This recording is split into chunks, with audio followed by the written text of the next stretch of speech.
Lockdowns and reduced economic activity across the world have made the planet a much cleaner place. However, this has come at a price. Thousands of people have lost their lives and others their jobs as a result of the COVID-19 outbreak.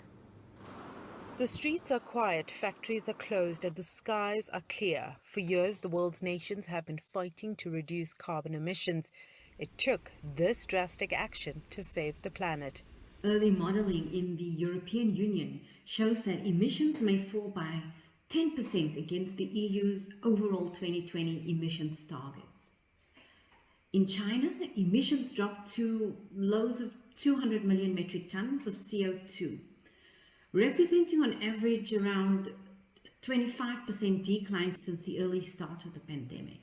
Similarly, emissions in Delhi, India fell by 60% since the outbreak. Some environmental experts believe that carbon emissions may return to its historical baseline or even exceed it. The greatest benefit is that more people have learned to live more simply. These new changes in human behavior are consistent with a reduced carbon footprint and climate care.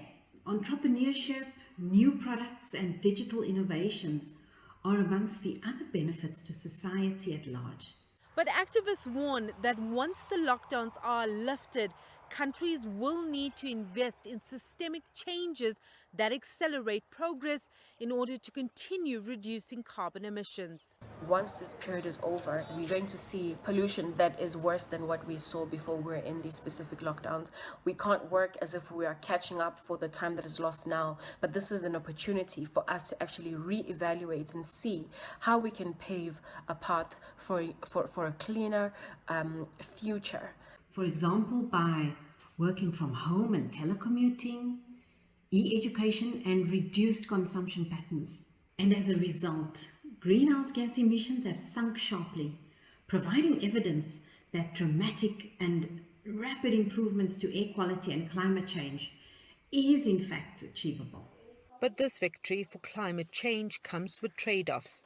The loss of human life, psychological stress, job losses, and contraction of economies. Humanity has suffered a lot from this virus, and it would be a shame if we were not to learn key lessons on how we can live and coexist in a healthy planet. There's definitely an opportunity for us to think differently. Environmental activists are urging governments around the world to re-evaluate environmental policies to ensure the benefits we see now are enhanced.